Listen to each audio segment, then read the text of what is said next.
안녕하세요. 어느덧 돌아보니 나이를 70 가까이 먹게 된 남성입니다. 저는 요즘 실버타운에서 즐겁게 노후를 보내고 있어요. 젊은 시절부터 노동이 가능한 나이까지 정말 최선을 다해 돈을 벌어서 이렇게 노후를 편하게 보내고 있네요.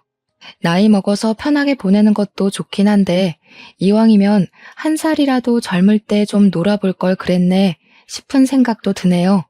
한 번씩 창문 밖을 내다볼 때면 이제 슬슬 날씨가 풀리고 옷이 얇아지다 보니 나들이 하는 가족 단위들이 많이 보이더라고요. 저도 한때 가족이 있었던 사람인지라 과거 생각도 나고 해서 사연을 쓰게 됐어요. 제가 컴퓨터는 좀 만질 줄 알아서 글 쓰는데 어려운 건 없었지만 말솜씨는 나이가 먹는다고 실력이 생기는 게 아니라서 그런지 좀 중구난방일 수도 있어요. 그냥 늙은 영감이 옛날 얘기한다 생각하시고 너른 마음으로 들어주셨으면 합니다. 제게는 3명의 딸이 있습니다. 저는 젊은 시절 중소기업 대표를 맡고 있었고 아내와는 사별하여 혼자 산지 20년 정도 되었어요. 그 말은 즉, 저 혼자서 돈을 벌고 육아를 했다는 뜻도 됩니다.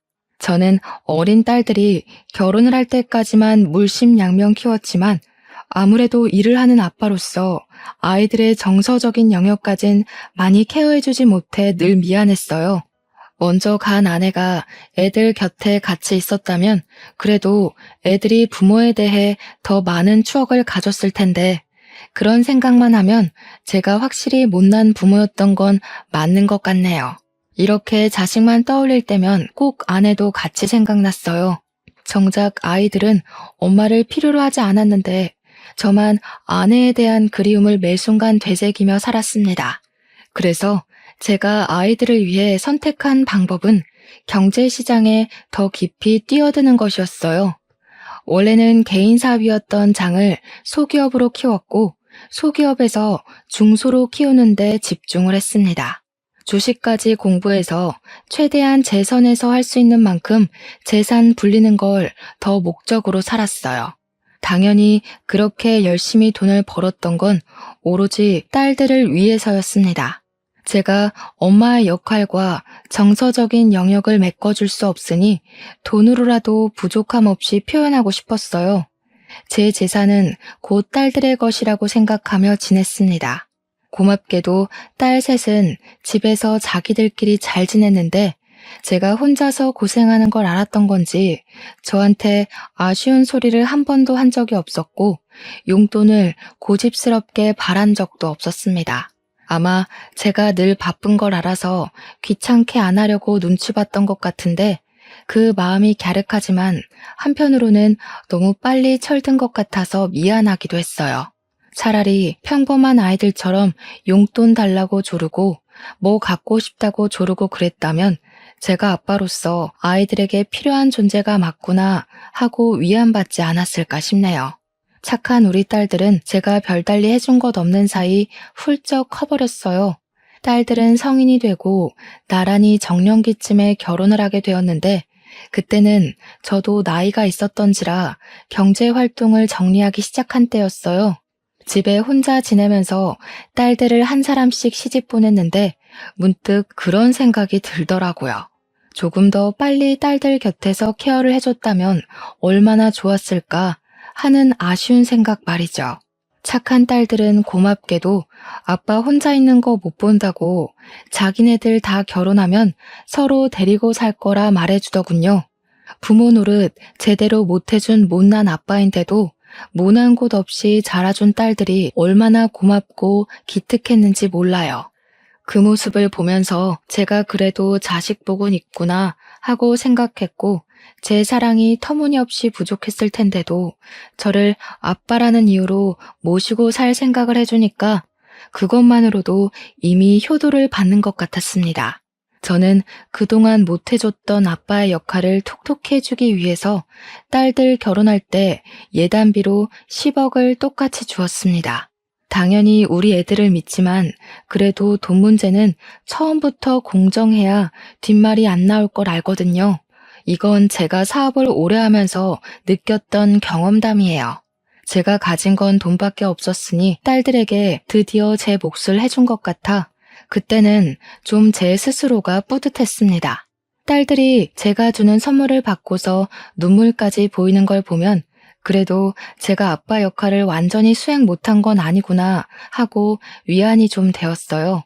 딸들에게 재산의 절반 이상을 거의 다 내주고 제게 남은 재산은 제 노후비 조금과 당시 살고 있는 집이 다였지만 다 늙은 제가 어디 돈 쓸 때나 있었겠습니까? 딸들에게 주는 것이 제가 열심히 벌어온 목적이었기 때문에 전혀 아깝지 않았어요. 딸들도 처음에는 제게서 큰 돈을 받아갈 때만 해도 이렇게까지 줄 필요 없다고 겸손을 보였습니다.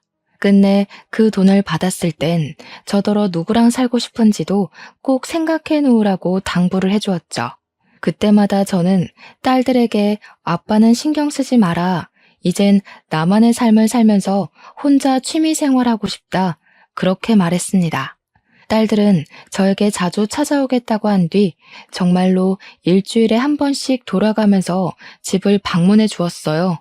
사위들도 제가 준 재산 덕분에 하고 싶은 사업을 시작하게 되었는데 그걸 제 덕이라고 공을 세워주더라고요.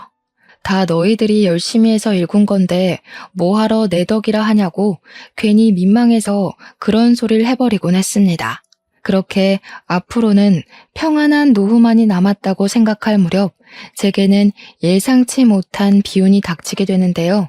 제가 산책을 가다 뇌출혈로 쓰러져 병원에 실려가게 된 것입니다. 당시 주변 사람들이 많이 있었기에 빠른 조치가 가능했어요. 그렇게 목숨은 살렸지만 결국 신체 장애를 얻게 되는 결과를 초래하고 말았죠. 눈을 떴을 때 이미 딸들과 사위들이 병실에 와 있었습니다. 다행히도 기억을 잃진 않아서 우리 식구들을 알아볼 수는 있었어요. 그런데 몸에 마비 증상이 있어 왼쪽 전신에 감각이 없더라고요. 딸들은 깨어난 것만으로도 다행이라면서 제 손을 잡고 많은 눈물을 흘렸습니다.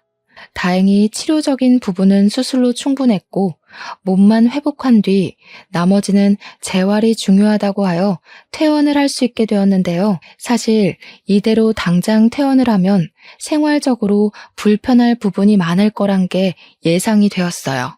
그때 마침 딸들이 과거의 저를 데리고 살아주겠다는 말이 떠올라서 저는 딸들에게 어느 정도 혼자 해결할 수 있을 때까지만 신세에 좀 질 수 있겠냐고 부탁을 했습니다.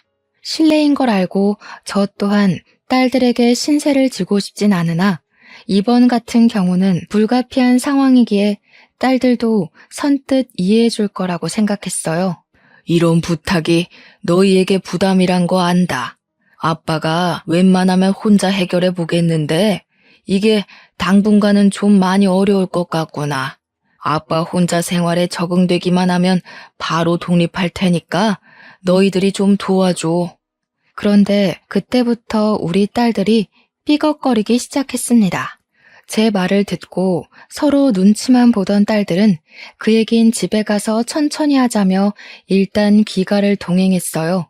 그리고 제 저녁을 차려준다고 다 같이 저녁을 먹고 가게 되었는데요. 사위들은 다음날 출근 때문에 피곤해서 먼저 집으로 돌아갔고 딸들만 하룻밤 제 집에서 자고 가게 되었어요. 그땐 딸들이 결혼한 지 좀 되었던 터라 오랜만에 우리 식구만 같이 있는 거였습니다. 제 생활적인 고민을 떠나서 일단 그 자리 자체만으론 추억도 떠오르고 나쁘지 않았어요. 나름 분위기 좋게 저녁까지 같이 먹고서 딸들이 상자리까지 정리를 해주었는데요. 저더러 거실에 가서 쉬고 있으라고 부축을 해주더니 주방에서 자기들끼리 무슨 할 말이 그리 많은지 쫑알쫑알 거리고 있더라고요. 냉장고에 포도 있는데 그거 챙겨 먹자고 말해주고 싶어도 딸들이 너무 주방에만 박혀 있어서 결국 제가 휠체어를 움직여 주방으로 향했는데 안에서 티격태격 하는 소리가 들리더라고요. 무슨 싸움이라도 났나 싶어서 몰래 귀담아 들어봤더니 나 임신했잖아. 내 몸도 간수 못하는데 아빠를 어떻게 모셔? 원래 이런 건 장녀가 나서서 해야 되는 거 아니야? 애들이 저를 가지고 신경전을 벌이고 있더라고요. 셋째가 강력하게 주장하면서 첫째를 걸고 넘어지자 첫째 또한 셋째와 같은 어감으로 답변을 했는데요. 너희들 형부 장남인 거 알지? 내가 큰 며느리라서 거의 의무로 시댁 식구들이 집에 들락거려. 아빠 우리 집에 오면 오히려 가시방석이라서 마음 불편할걸? 몸도 안 좋은데 마음까지 불편해봐라. 빨리 회복이 되겠니? 이미 저는 장녀의 대답에서 딸들에 대한 모든 믿음을 상실해버렸어요. 셋째랑 첫째 말에 속이 상한 저는 둘째 말까진 안 들어도 알 것 같아서 돌아서 버렸습니다. 이미 둘째 표정이 다른 딸들과 의견이 같다는 걸 티내고 있기도 했고요. 돈을 받아먹기 전에는 아빠 없이 못 살 것처럼 굴더니 돈을 받고 나니까 발뺌하는 딸들에게 너무 서운해서 저는 그냥 일부러 일찍 쉬고 싶다 하고 딸들을 빨리 보내버렸어요. 원래는 딸들이 지고 가려고 했는데 안 좋은 말을 들은 이후 딸들이 마치 남처럼 느껴져서 같은 공간에 있기 싫었습니다. 그리고 저는 며칠간 고민을 했어요.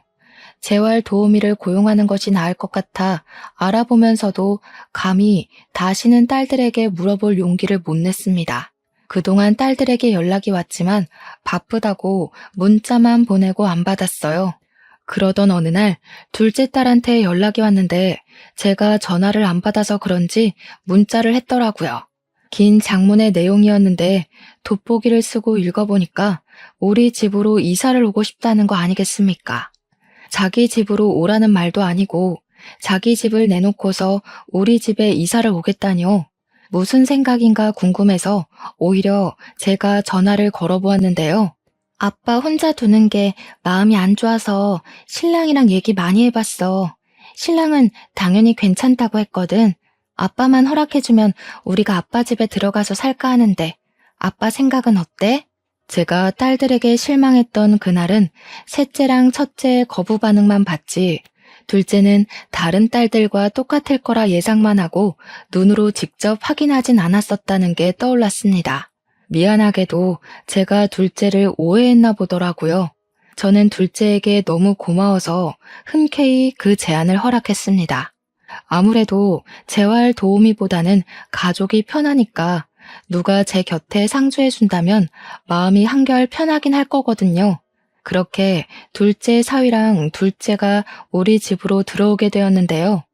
역시나 제가 둘째를 오해했던 게 맞다는 건 같이 지내면서 증명이 되었어요.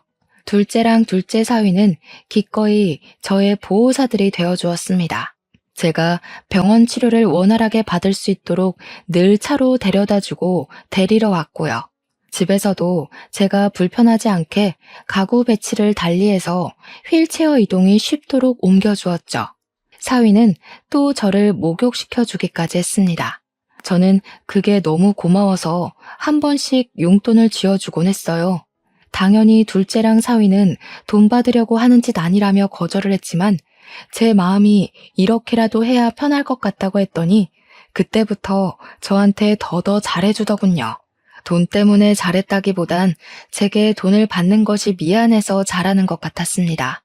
그러나 이 소식이 어떻게 다른 딸들 귀에 안 들어갔겠습니까? 근데 여기서 정말 서운했던 건 딸들이 둘째가 저를 봐주는 것에 대해 불만을 표했다는 것인데요.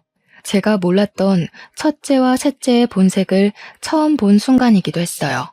다짜고짜 우리 집을 찾아온 첫째와 셋째는 둘째가 집에 있다는 걸 알고 방을 뒤지기 시작했고 저를 보고도 인사를 안 하더니 무턱대고 둘째 어딨냐고만 물었습니다.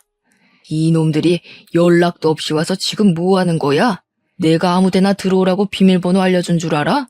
둘째는 들어와서 살게까지 해줬으면서 우리는 초인종 누르고 들어와야 돼? 아니 됐고 아빠 설마 둘째가 같이 살아준다고 해서 둘째한테 이 집 물려줄 건 아니지? 설마 그럴 리가. 그럼 아빠한테 진짜 실망이야? 누구는 같이 못 살아줘서 뒤로 빠져있는 줄 알아? 아빠가 몰라서 그렇지 작은 언니 욕심 장난 아니야. 도대체 갑자기 와서 왜 이러는 건지 몰랐습니다. 그래서 대체 무슨 소리를 하고 싶은 거냐고 둘째를 내쫓고 너희들이 들어오고 싶은 거냐고 했는데도 자꾸 엉뚱한 소리만 하더라고요. 그 사이 소란을 들었던 건지 둘째가 제 방을 찾아왔고 첫째랑 셋째는 더 이상 저한테 볼 일 없다는 듯 둘째에게로 돌아서서 따지기 시작했어요. 역시 가운데 낀 형제들이 제일 야같다고 하더니 이 집이 탐나서 우리랑 상의 없이 들어와 살았니? 결혼하더니 돈독이 더 올랐나 보구나. 어떻게 아픈 아빠를 상대로 이렇게까지 약을 수가 있어? 언니, 좀 많이 실속적이다. 아빠가 언니 속셈 알고서 드렸는지 모르겠네. 우리 중에 언니가 제일 돈 욕심 많잖아. 둘째는 첫째와 셋째의 무차별 공격에 가만히 당하기만 했습니다. 보다 못한 제가 그만하라고 나서면 둘째가 그제야 자기가 알아서 하겠다고 제 몸 걱정을 하면서 괜히 일어나지 말라 챙겨줬죠. 그걸 보고 첫째랑 셋째는 헛웃음을 치더군요. 아빠한테 잘 보여서 재산 더 받으려고 용 쓴다는 식으로 둘째를 험담하였습니다. 아무리 서로 간에 오해가 있다고 해도 그렇지 엄연히 부모가 지켜보는 앞에서 어떻게 다툼을 벌일 수가 있단 말인가요? 그것도 내 재산으로 말이에요. 특히 첫째 행동이 문제였어요. 셋째 행동도 잘못되었지만 동생이 잘못된 인식을 갖고 있으면 장녀라도 나서서 올바르게 상황을 판단하고 따끔하게 조언을 해줘야지. 언니 되는 입장으로서 오히려 셋째까지 선동해서 싸움을 벌이고 있는 게 말입니까? 저는 그날 장녀에게 무척 실망을 했습니다. 그 와중에 둘째 또한 더 이상 참지 못하겠는지 작작하라며 두 사람에게 목청을 높였어요. 저한테는 죄송하다고 이 상황에 대해 먼저 사과를 하고 말이죠. 아빠가 아픈데도 돈 생각밖에 없는 건 언니랑 너겠지. 둘 다 아빠 다치고 전화 한 번이라도 해본 적 있어? 내가 와서 이러는 게 꼴 보기 싫으면 먼저 나서서 아빠 돌봐줬으면 됐잖아. 아빠 봐주기는 귀찮고 다른 형제가 아빠한테 잘 보여서 재산 뺏기는 건 두렵고 뭐 그런 거야? 내가 볼 땐 네가 제일 무서운 년 같은데? 우리는 직접적으로 티내기라도 했지. 너는 끝까지 아빠 앞에서 연기하고 있잖아. 뭐 눈엔 뭐만 보인다더니 언니가 온종일 돈 생각밖에 안 하니까 언니 눈에 나도 그렇게 보이나 본데 돈급 취급하지 말지. 돈벌레들이랑 같은 수준인 거 기분 더럽거든? 시끄럽고 아빠 쉬어야 되니까 다 나가. 둘째는 그대로 첫째와 셋째더러 꺼지라고 제 방에서 밀어냈고 안 나가면 주거 침입으로 신고할 거라 고래고래 소리를 질렀습니다. 제가 자식들한테 뭘 바라고 돈을 준 건 아니었지만 예단비로 10억씩 준 게 사실 재산 상속과 같은 거였다고 언지를 했었거든요. 가진 돈을 공정하게 나눠서 준 거라 제가 살고 있는 집 말고는 더 이상 돈 없다고도 말했었습니다. 근데 그 10억의 예단비는 이미 첫째와 셋째 머릿속에서 지워진 듯 했어요. 돈 주기 전에는 아빠 하면서 알랑방귀 끼더니 또다시 돈이 아쉬우니까 싹 바뀐 태도가 너무 우습지 않습니까? 첫째랑 셋째를 생각을 하면 둘째와 비교를 안 할 수가 없었어요. 둘째도 다른 집처럼 분명 개인 사정이 있을 텐데도 저한테 노력하는 거잖아요. 첫째와 셋째를 보고 나니 둘째의 헌신이 더욱더 크게 느껴졌어요. 저는 둘째와 둘째 사위의 노력을 그냥 넘기고 싶지 않아서 한날 저녁 식사 자리에서 숨겨뒀던 재산 얘기를 꺼냈습니다. 내가 사실 너희들에게 말 못한 주식이 하나 있어. 이건 죽기 전에 너희들에게 공평하게 나눠주려고 했는데 아무래도 첫째랑 셋째는 괘씸해서 주기가 꺼려지는구나. 그 주식 또한 10억 단위였고 앞으로 주식 가치가 어떻게 될진 모르지만 대개 주가 인상 추세였던지라 앞으로의 전망 또한 좋을 거였습니다. 내가 죽을 때 되면 너희한테 증여해놓고 갈 테니 다른 애들한테는 말하지 말거라. 괜히 또 싸움 일어나면 이젠 정말 가족관계까지 끊어질 수가 있을 것 같아. 그 얘기를 하자 둘째가 깜짝 놀라면서 사위랑 아무 말도 하지 못했습니다. 제 말이 믿기질 않아서 말문이 막힌 듯 했어요. 곧 사실이라는 걸 알고는 고맙다고 눈물까지 흘리더군요. 아빠, 솔직히 언니랑 동생 때문에 아빠가 우리 진심 오해할까봐 너무 무서웠어. 그런데 우리 마음 다 이해해줬네. 우리 진짜 아빠한테 잘할게. 언니랑 동생이 아빠 돈 함부로 못 뺏게 그것도 지켜줄게. 딸은 돈 때문에 아빠를 도운 거 아니니까 괜한 오해는 안 했으면 좋겠다고 걱정도 덧붙였습니다. 당연히 저도 다 지켜봐서 잘 알죠. 돈 주기 전에는 알랑방귀 끼다가 돈 주니까 발뺌하는 첫째네랑 셋째네랑 둘째네는 확연히 다르다는 걸요. 그 뒤로 둘째네는 제게 더 잘했고 저는 다행히 손가락은 제법 움직일 수 있을 정도가 되었습니다. 첫째랑 셋째는 더 이상 집에 찾아오질 않았어요. 혹시 더한 앙심을 품고 찾아와서 깽판이라도 치면 어쩌나 조금은 걱정했거든요. 어쩌다가 착한 우리 딸들이 그런 돈독이 올랐는지 그 둘만 생각하면 몸이 편안하다가도 속은 갑갑했습니다. 그러던 어느 날이었어요. 둘째 사위가 갑자기 속상해하면서 제게 상담을 권하길 장인어른 정말 면목 없지만 지난번에 말씀하신 주식 말인데요. 일찍 주시면 안 될까요? 사실 제가 사업이 조금 어려워져서요. 죄송합니다. 그런 일이 있었으면 진작 말했어야지. 나만 편하자고 자네를 부려먹었었네. 가족이 어렵다고 하는데 당연히 내가 도와야지. 그렇게 하도록 하자. 사위는 눈물까지 보이면서 그간 힘든 거 참고 수개월을 버텼다고 하소연을 했습니다. 저를 케어해주는 동안엔 전혀 힘든 기색을 안 드러내서 몰랐는데 알고 보니 사위가 굳이 드러내지 않았던 거였더라고요. 사업이 힘들었을 텐데도 저를 생각해서 애써 숨겼던 사위에게 문득 미안했습니다. 그래서 사위의 제안에 알겠다고 했고 날 잡아서 계약서 쓰러 가자고 했어요. 그랬더니 사위는 또 감사하다며 제게 넙죽 엎드려서는 한참을 울었습니다. 그렇게 저는 사위랑 딸이랑 같이 계약서를 쓰고 증여 신고를 했는데요. 혹시 몰라서 제가 다시 한번 더 둘째네에게 다른 집에 알리지 말라고 당부를 했어요. 둘째랑 사위는 그 자리에서 한 번 더 제게 평생 편하게 모실 것을 약속해 주었습니다. 물론 제게 그렇게까지 바란 건 아니었기에 그건 마음만 받았지만요. 사위는 저 덕분에 살았다면서 기념으로 같이 여행을 가자고 했어요. 너무 좋은 제안이었지만 저는 다리가 불편해서 오히려 애들한테 짐만 될 겁니다. 그래서 괜찮다고 너희들끼리 다녀오라 사양했죠. 그런데 사위는 제가 혼자서 딸 셋 키우고 일만 하느라 여행 한번 못 가본 게 속상했는지 드라이브라도 데려가 주고 싶어 하더라고요. 드라이브는 차 안에서만 거의 시간을 보내는 거니까 괜찮을 것 같아서 저는 바다가 보고 싶다고 말을 했어요. 그래서 둘째네 덕에 오랜만에 바다 구경을 갈 수 있었습니다. 바다는 제가 아내를 사고로 잃기 전 마지막으로 딸들을 데리고 여행을 갔던 곳이에요. 오랜만에 맡는 바다 냄새는 아내와의 기억을 떠올리게 해줬어요. 저는 사위 덕에 모래사장에 휠체어를 펴고 앉아서 실컷 바다 구경을 할 수가 있었어요. 다시 걸음하기 어려울 테니 저는 바다를 사진으로 찍고 눈으로 꾹꾹 눌러 담았습니다.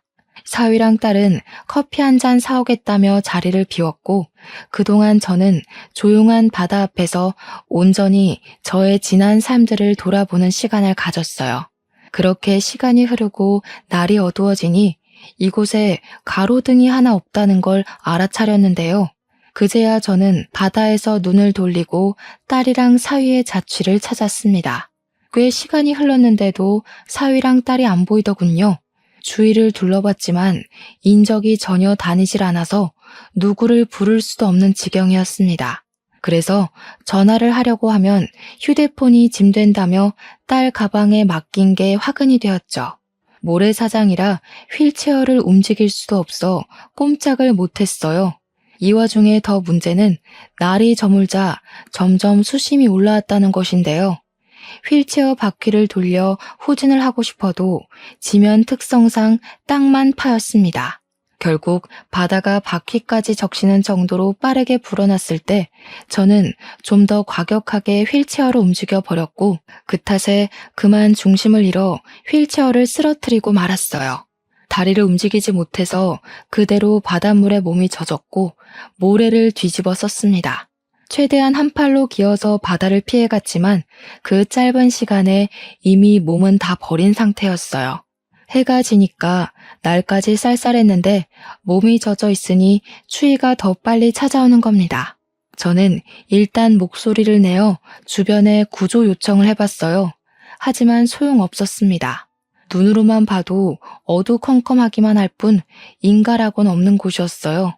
그렇게 시간만 보내야 했던 저는 엎드린 채로 아무것도 할 수가 없어서 추위에 떨기만 했고 결국 기절을 해버렸습니다.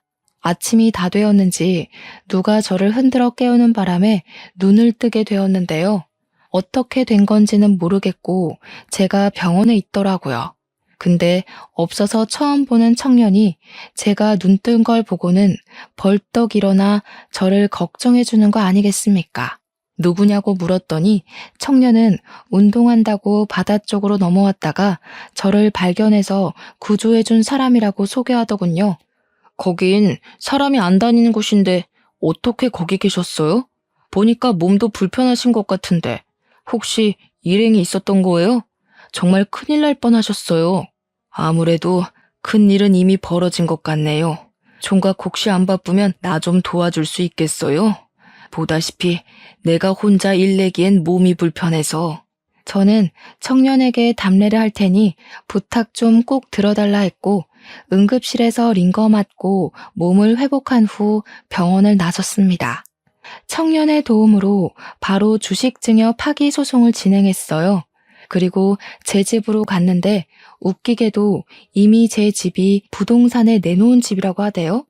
그 소리 들으니까 바로 직감이 오더라고요. 그러니까 둘째가 제 집에 들어온 건 실망스럽게도 집 때문이었다는 걸 깨달았어요. 첫째와 셋째가 지난날 우리 집에 와서 난동 부렸던 게 마냥 폭동은 아니었던 겁니다. 사실을 기반한 행동이었던 거죠. 게다가 제가 주식까지 얘기를 해버렸으니 둘째 입장에선 정말 땡 잡은 셈이라고 봤겠네요. 가족끼리도 이렇게 공을 들이고 연기를 하면서까지 돈을 탐낼 수 있다는 것이 제게는 그저 말이 안 나올 만큼 충격이었습니다. 심지어 따지고 보면 둘째네가 제 재산에 제일 심하게 욕심을 낸 거잖아요. 저를 갖다 버리기까지 했으니 말입니다.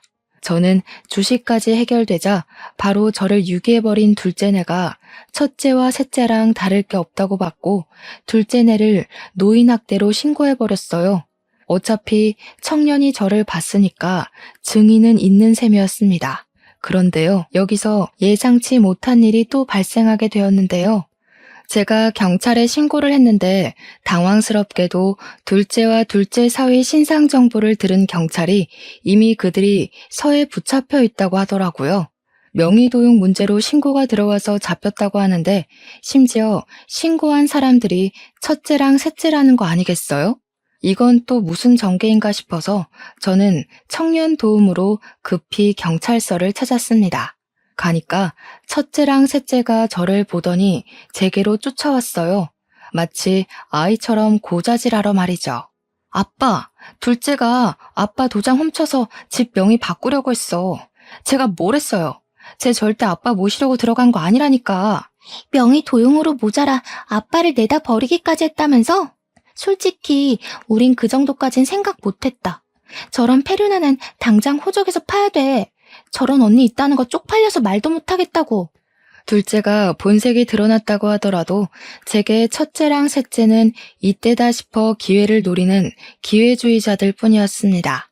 그 둘은 둘째가 혹시 집을 독식하게 될까봐 내내 불안해서 주시하고 있었다는 거잖아요.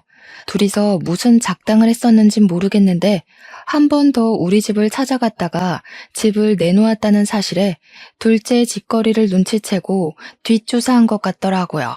둘째랑 둘째 사위한테 당연히 전화를 했겠죠. 근데 그들은 저를 유기하느라 바빴으니 전화를 받지 못했겠죠.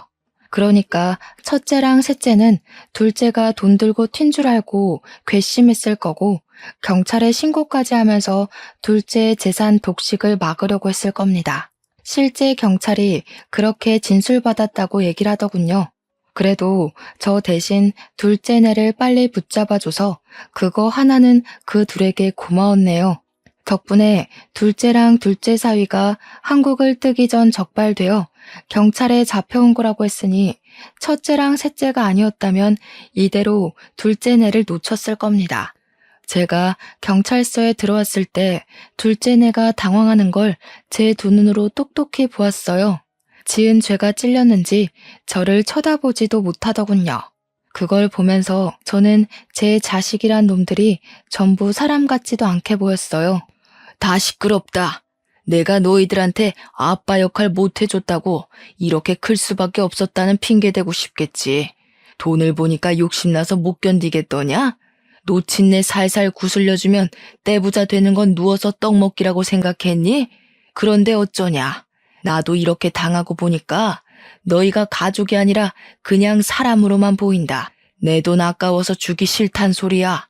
둘째랑 둘째 사위는 제게 곧바로 무릎 꿇으며 싹싹 빌기 시작했습니다. 죄송합니다, 장인어른. 제가 사업을 하다 보니까 돈에 눈이 멀어서 그랬어요. 처음 장인어른 집으로 이사간 건 정말 순수하게 장인어른만 생각해서 간 거였습니다. 그것만큼은 진짜 진심이에요. 그러면 뭐가 달라지냐? 너희가 돈에 눈이 멀어서 나를 갖다 버리기까지 한 게 없는 사실이 돼? 이대로 들통이 안 났으면 내가 죽든지 말든지 너희들은 내 집 팔아서 받은 돈으로 외국에 날랐을 거 아냐? 내가 산 세월이 얼만데 너희들 속셈에 그대로 당해주기만 할 것 같았어? 저도 어릴 때 받은 차별이 서러워서 그랬어요. 언니는 언니라서, 막내는 막내라서 이렇게 해주고 저렇게 해주는데 저는 아빠한테 그런 대접 한 번 못 받아봤다고요. 그럼 집 정도는 제가 가질 수 있는 거 아니에요? 둘째가 느닷없이 설움을 터뜨리는 게 그것마저 어찌나 욕심 같아 보이던지 저는 제 자신을 무척 잘 알고 있습니다. 딸 셋을 절대 차별한 적이 없었고 뭐든 똑같이 해줬어요. 둘째 말대로 제가 장녀와 막내에게 다른 걸 더 얹어줬다면 둘째가 그렇게 언급했을 때 떠오르는 장면이 있어야 하는 거잖아요. 저는 딸 셋을 다 못 돌봐줬으면 못 돌봤지 절대 누구에게 특혜를 준 적이 없었습니다. 사과하는 것도 자존심이 상하는 건지 거짓으로 용서를 구걸하는 둘째를 보면서 저는 완전히 마음을 닫아버렸어요. 너희들에게 당근과 채찍을 못 가르쳐서 미안하다. 아빠가 진작에 알려줬으면 너희들이 너희 손으로 부모를 버리는 배륜적인 행동은 안 했을 텐데. 이제라도 잘못한 건 어떻게 벌받는 건지 알려줄게. 저는 딸들 모두에게 내 집 팔아서 번 돈으로 나눠 가지려고 했다는 거 바로 소송할 거라고 선언했습니다. 그 와중에 첫째랑 셋째는 당황해하면서 제게 항변했어요. 우리까지 소송할 거라고? 우리는 아빠 도운 건데? 아빠가 길거리 신세 될 뻔한 거 구제해준 게 우리야. 우리한테는 이러면 안 되지. 입 닥쳐. 내가 준 예단비로 너희들 다 좋은 집 살고 있는 거 아니냐? 그런데 아비한테 겨우 하나 있는 집까지 눈독 들이고 있었어? 이미 꿀꺽 먹은 예단비를 도로 뱉어내라고 할 수도 없고 내가 이대로는 분이 안 풀려서 그냥 넘길 수가 없다. 다들 10억 뱉어낼 준비나 하고 있어. 그 사이 타이밍 좋게도 주식은 8배나 상승해 졸지에 재산 80억이 생겨버렸습니다. 아마 자녀들에게 청구한 비용까지 받으면 더 늘겠죠. 저는 그대로 청년의 도움을 받아 경찰서를 빠져나왔어요. 딸들이 저를 끝까지 쫓아왔는데 청년이 저를 대신해서 막아주었습니다. 그 순간 청년에게 그런 곤욕까진 치르게 할 생각이 없었는데 문득 큰 도움을 비친 것 같아 꼭 답례를 크게 해야겠다고 생각했어요. 아무튼 원래 첫째 사위와 셋째 사위가 그리 잘 사는 편은 아닌 채로 장가를 왔습니다. 우리 딸들은 만나서 제가 준 예단비 10억 받고 형편이 나아진 거였어요. 사위들이 원래 둘 다 평범한 직장인이었는데 돈이 생기고부터는 직장을 그만두고 사업을 시작했다고 들었거든요. 번화가로 들어서서 시작한 덕분에 사업은 초창기부터 매출 대박을 쳤고 그 수익을 믿고서 첫째네와 셋째네는 사치가 좀 컸습니다. 그들에게 사업은 당연히 하나밖에 없는 밥줄이에요. 사람은 밥 못 먹곤 못 살거든요. 그런데 부모에게 폐륜을 서슴지 않는 이 자식들이 배부르게 먹고 살도록 내버려 두는 건 부모로서 자식 교육을 포기한 것과 같지 않겠습니까? 그래서 제가 치킨 매장 오너로 있는 첫째 사위와 헬스장 하는 셋째 사위의 건물을 각각 매수해버렸어요. 그렇지 않아도 첫째랑 셋째가 사위들 사업장에서 악덕 사모님으로 명성이 장난 아니더라고요. 사장은 괜찮은데 그 집 사모가 별나다면서 다 같이 같은 욕을 하길래 한숨밖에 안 나왔습니다. 그래도 제가 일부러 악덕 세입자라고 소문을 만들지 않아도 다른 세입자들이 알아서 제 딸들을 욕해주니 두 손 두 발은 편하더군요. 물론 그 사람들 앞에선 그 악덕 사모들이 내 딸이라고 하기 쪽팔려서 아는 체는 안 했어요. 일단 여론이 제 편으로 몰렸으니 저는 본격적으로 악덕 세입자 쫓아내기에 돌입했습니다. 그때부턴 부모와 자식 관계가 아니었고 건물주와 세입자 관계로 집중했어요. 보니까 월세를 딸들이 관리하는 건지 관리비를 냈다가 안 냈다가 아주 들쑥날쑥이더라고요. 심지어 제가 확인했던 그달의 월세는 또 밀려 있었습니다. 저는 이걸 빌미로 세입자에게 나가달라는 통지를 보냈어요. 그리고 불만 있으면 전화하라고 제 번호까지 우편함에 써붙이고 갔죠. 그걸 확인한 첫째와 셋째는 각각 제게 전화를 걸었는데 내 번호라는 걸 알아보고 많이 당황했는지 제가 받기도 전에 전화를 끊어버리더군요. 제가 다시 걸어도 제 전화를 제쳐버리는 것 보니 그들에게 건물주를 알아볼 시간이 필요한 듯해 보였습니다. 그리곤 이틀 뒤 첫째랑 셋째에게서 문자가 각각 오더라고요. 당연히 제게 사죄하는 것 말고는 별다른 방법이 없었겠죠. 딸 둘은 자기네들 이 장사 없으면 당장 먹고 살 수익이 없다고 기라면 기고 꿀으라면 꿀을 테니 제발 자기네들 장사만은 건들지 말라고 애원을 하였습니다. 제가 딸들 애원을 어디 한두 번 들어봤겠습니까? 그때마다 받아주고 넘어가 줬더니 똑같은 짓을 반복하고 오히려 더 심해지기만 했다는 거 충분히 겪었어요. 제가 버림받아 보니까 돈 앞에서는 장사 없다는 걸 알고 제 처신을 똑바로 해야겠다는 생각이 들더라고요. 그래서 저는 딸들 문자에 대고 명도 소송까지 가기 전에 깔끔하게 해결하자 그렇게만 답변했을 뿐입니다. 그러자 역시나 딸들이라 할지라도 사람 성격 고치는 거 참 어려운 일인가 봅니다. 애들이 갑자기 급발진을 하더니 화를 내기 시작하는 거 아니겠습니까?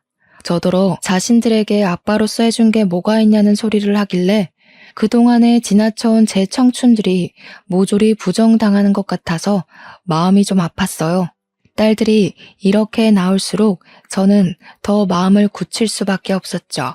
딸들에게 앞으로도 평생 아빠 없다고 생각하고 살라고 너희한테는 처음부터 아빠도 엄마도 없는 게 나았다고 당장 건물 뺄 준비나 하라 했어요. 그래도 사위들이 장사를 꽤 크게 하고 있었는데 이대로 쫓겨나서 새로 시작하려면 제법 자금이 많이 들 겁니다. 물론 인지도 쌓는데도 오래 걸리겠죠. 그 세월을 다 합치면 10억만큼의 손실이 나오지 않을까 싶네요.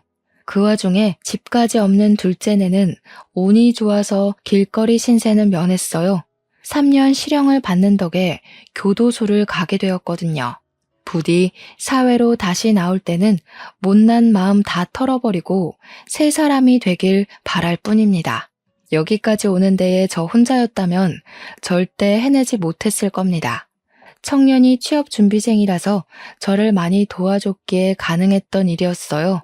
그 뒤로도 착한 청년은 제 집 구하는 것까지 같이 동행해서 도와줬는데요. 제가 밥 한 끼 사준다고 소고기집을 데려갔는데 글쎄 이놈이 저를 챙기느라 고기를 잘 먹지도 않더라고요. 그래서 일부러 나도 손 있다고 환자 취급하지 말라 으름장을 놓았더니 그제야 눈치 보면서 허겁지겁 고기를 먹는데 얼마나 귀여운 녀석이던지. 부동산을 다시 한번 돌아볼까 고민하던 중 청년이 조심스레 제게 제안하길 요새 실버타운이 참 좋게 나와 있다고 추천을 해주더라고요. 그래서 청년 도움으로 실버타운 알아본 후 요양보호센터가 딸려있는 곳이 좋을 것 같아서 그곳으로 입주 신고를 하게 되었습니다. 청년이 나쁜 녀석인지 바람직한 놈인지는 잘 모르겠으나 일단 제가 보답하겠다고 약속을 했잖아요. 해서 제가 청년에게 답례비로 10억을 주었고 나머지는 제가 쓸 돈을 빼고는 사회에 환원해야겠다 생각했습니다. 근데 청년이 자기 뱅킹으로 입금된 금액을 보더니 놀라서 휴대폰을 떨어뜨리더라고요. 이게 뭐냐고 이렇게 큰 돈 못 받는다며 당황해 하더라고요. 어른이 주는 건 그냥 감사합니다 하고 받는 거야. 그것도 하나의 사회생활이다. 네가 나한테 이 정도의 가치만큼 도움이 되었다는 거니까 사양하지 말고 받아도 얼른 번듯한 직장인 돼서 예쁜 아가씨랑 결혼도 해야지. 제 조언에 청년은 눈물을 글썽이더니 정말 감사하다고 안 그래도 자기 집 어려운데 취직까지 자꾸 떨어져서 힘들었다면서 열심히 살겠다고 연신 꾸벅거리더군요. 그래서 저는 청년과는 연이 끊어지는 줄 알았습니다. 죽기 전에 좋은 일 하나 하고 간다. 그리 생각하고 말 인연이라고 봤죠. 그러나 놀랍게도 청년이 일주일에 한 번은 무조건 실버타운을 찾아오는 거 아니겠어요? 감사해요. 저 딴 길로 안 새고 제가 하고 싶던 일을 바로 시작할 수 있게 되었어요. 저희 엄마도 몸 안 좋으셨는데 병원비 걱정 없이 치료받고 있고요. 이게 다 할아버지 덕분이에요. 저 꼭 성공해서 할아버지한테 보답할 거예요. 그때까지 오래오래 사셔야 해요. 최근에 알게 된 건데 청년 휴대폰에 저장된 제 이름을 보고 얼마나 웃었는지 모릅니다. 산타 할아버지라고 되어 있더라고요. 아무리 그래도 동심을 갖고 있을 만큼 어린 나이는 아니었는데 얼마나 귀엽고 기특해 보였는지 몰라요. 정말 딸 안 부러운 손자 하나가 생겨버린 기분이었습니다. 청년은 방문 횟수가 늘어갈 때마다 점차 더 번듯한 사업가가 되어가고 있는데 그걸 보는 재미가 또 쏠쏠하더라고요. 저도 사업을 번성시켰던 사람이다 보니까 사업 중인 청년이 제게 조언도 많이 구할 때가 있는데요. 그럴 때면 저도 잠깐 열렬했던 청춘 시절로 돌아간 것처럼 머리가 팽팽 돌아가요. 청년이 토요일마다 저를 찾아오는데 그럼 저는 그동안 청년에게 알려줄 새로운 정보와 인맥을 준비해놨다가 알려주거든요. 그것도 제 나름 취미 생활이 되더라고요. 최근에는 청년이 주식 공부도 시작했어요. 제 조언을 받아서 저 믿고 샀는데 꽤 주가가 괜찮은 것 같아 스포츠 경기 보듯 즐기고 있습니다. 청년이 열심히 사는 걸 보면 가끔씩 제 젊은 시절도 생각나고 그래요. 처음에는 청년의 도움이 고마웠다면 이젠 청년의 존재 자체가 고맙게 된 거죠. 어쨌든 저는 청년 덕분에 조금 쓸쓸할 뻔했던 노후에 손자 관심을 받으면서 번지르르하게 살고 있는 중입니다. 천륜이 끊어졌다는 건 그다지 못 느끼고 있어요. 청년이 그런 제 사정을 알아서 일부러 더 가족이 되어주려고 하는 것 같더라고요. 내 핏줄을 이어받았다고 무조건 다 감싸지 않아도 된다는 걸 이 청년 보고 깨달았어요. 팔은 안으로 굽는다고 했나요? 저한테 그건 좀 예외인 말이지 않나 싶습니다. 저는 이제 딸들을 과거의 기억에 묻어버렸고 앞으로의 생은 새롭게 생긴 손자놈과 새로운 가족애를 만들어 갈 것 같네요. 결론은 그저 자식과 연을 끄는 한 노부의 사연이었지만 제 결정을 청취자분들께서 부디 이해해 주셨으리라 생각합니다. 제 태도가 부모로서 다소 냉정하게 보였을진 모르겠어요. 그래도 저는 자식의 잘못된 점마저 눈 감아주는 나약한 부모가 되고 싶지 않습니다. 제 행동으로 인해 우리 딸들이 잘못했다는 걸 크게 깨닫고 앞으로는 실수 안 하면서 살길 바라는 마음이에요. 저는 그저 죽기 전에 마지막으로 제 딸들에게 큰 가르침을 했다고 생각하렵니다. 청취자분들도 부모 자식이란 이유만으로 선 없이 굴어도 괜찮다는 마음은 안 가졌으면 좋겠어요. 그럼 제 사연 들어주셔서 감사합니다.